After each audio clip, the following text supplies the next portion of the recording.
Donc, nous allons parler un peu des outils à main. Je vais couvrir les outils qui sont le plus populaires à utiliser dans l'atelier d'usinage. On va commencer par discuter un peu de la lime. La lime est utilisée pour limer les surfaces d'une pièce, qui veut dire enlever les côtés un peu plus coupants sur notre pièce ou vraiment former une pièce. La lime a des dents tout le long de sa surface.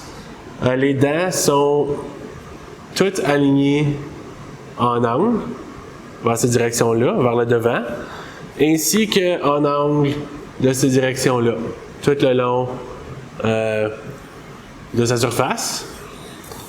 Donc, pour utiliser une lime pour limer la surface de notre pièce, nous allons appuyer une pression vers le bas de notre pièce, ensuite pousser vers le devant.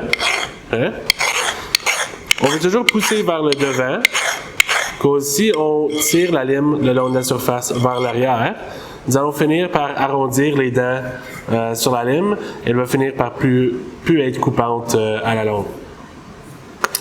L'autre chose à mentionner est que puisque toutes les dents sur la lime sont en angle comme ceci, dépendant quel angle que nous tenions la lime et poussions contre la surface, va déterminer le montant de matériel qu'on enlève avec chaque coup de la lime. Donc, si nous mettons la lime avec les dents parallèles avec la surface et faire nos coups comme ceci, vous allez retrouver que nous enlevons beaucoup de matériel à chaque coup, tandis que si on fait juste tourner la lime un peu pour qu'elle soit plus en angle, on va enlever moins de matériel avec chaque coup sur la pièce. Similairement à la lime, nous avons l'outil à débavurage. L'outil à débavurage est utilisé pour débavurer les côtés de notre pièce. Ici, dans l'atelier, on a deux différents attachements pour l'outil. Nous avons l'attachement pour faire la côté des pièces, ainsi qu'un attachement pour faire des trous dans notre pièce. Donc, pour utiliser l'outil à débavurage pour débavurer le côté de notre pièce, nous allons placer la lame de l'outil contre la surface du matériel. Ensuite, on va tirer l'outil vers l'autre côté. La motion est très similaire à éplucher des patates.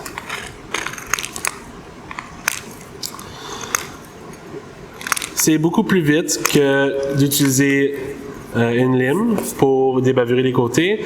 Par contre, le résultat est un peu moins uniforme le long de la surface et on a moins de contrôle sur le montant de matériel que nous enlevions sur la pièce. Ensuite, si on veut débavurer un trou, donc on a percé un trou dans notre pièce à la perceuse et on veut le débavurer, on peut utiliser le deuxième attachement qui est plus en forme de conique. Pour utiliser celle-ci, on va juste le placer dans le trou de la pièce, appuyer vers le devant et tourner l'outil qui va ensuite débavurer tous les côtés du trou. Faire la même chose de l'autre côté. Ensuite, pour percer le trou dans notre pièce, c'est très important d'utiliser ce qu'on appelle une poinçonneuse centrale automatique.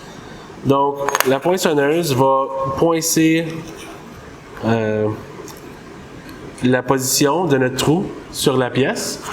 Donc, pour l'utiliser, mettons on veut avoir un trou ici sur la pièce, nous allons placer l'outil contre la surface et ensuite tout simplement appuyer vers le bas jusqu'à temps qu'un petit marteau en dedans de l'outil cogne la surface et va laisser une belle marque qu'on peut ensuite retrouver avec la perceuse et percer notre trou très précisément sur la surface de la pièce.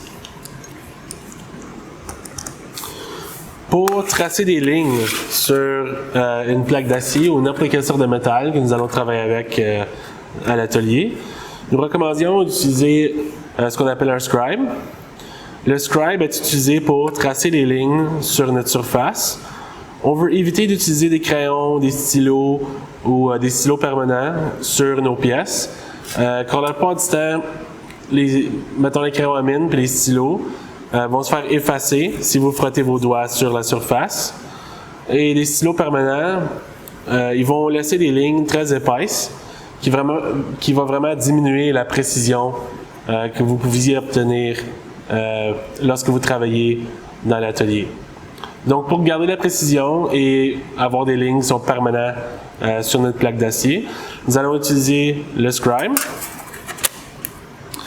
Le Scribe, tu l'utilises pas mal comme un crayon normal. Tu vas l'appuyer contre la surface, mettre un peu de pression vers le bas et ensuite juste le glisser le long de la pièce. Donc, applique un peu de pression et trace la ligne sur la surface. Les lignes vont apparaître dans la lumière. Si je suis capable, there you go. Donc, on peut voir que mes lignes sont sur la surface de la plaque d'acier. Et ce que j'aime bien du Scribe est que les lignes sont non seulement permanentes sur la surface, mais j'ai vraiment gratigné mes lignes dans la surface. Donc, ils sont très faciles à retrouver et on peut les suivre avec nos outils et les retrouver si on veut. Donc, si nous tracions 2 lignes sur notre surface, qu'on peut ensuite utiliser pour positionner un trou, on peut revenir avec la poinçonneuse et suivre les 2 lignes pour vraiment trouver la position voulue. Et donc, le dernier outil que je vais vous introduire s'appelle l'équerre à combinaison. L'équerre à combinaison est vraiment une règle avec un guide attaché. Le guide peut être bougé le long de la règle, tout simplement par desserrer ou serrer le noix qui est sur le guide. On peut glisser le guide sur la règle et la positionner à une dimension spécifique et ensuite le serrer en place. Ensuite, le but du guide est de nous permettre de tenir notre pièce soit 90 degrés à la règle ou en 45 degrés à la règle. Donc, juste une petite démonstration. Ici, j'ai placé le guide à 4 pouces sur la règle. Ensuite, je peux tenir la pièce contre le guide et je peux revenir avec le Scribe pour tracer une ligne aux 4 pouces sur ma pièce. Également, je peux tourner le guide pour bien tracer une ligne en 45 degrés de ma pièce. La plupart des équerres à combinaison qui se retrouvent dans l'atelier vont utiliser le système impérial. Donc, c'est important que vous vous familiarisez avec ce système-là. Sur la règle, vous allez retrouver les pouces, qui ont en gros numéro. Et dépendant quelle configuration ou quelle manière que l'équerre à combinaison est installé, vous allez retrouver différentes fractions entre les pouces. Soit des 8e, des 16e, 32 ou 64.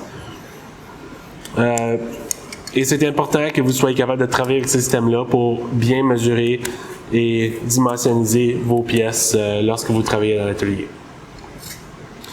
Cela couvre les outils à main. Merci pour votre attention.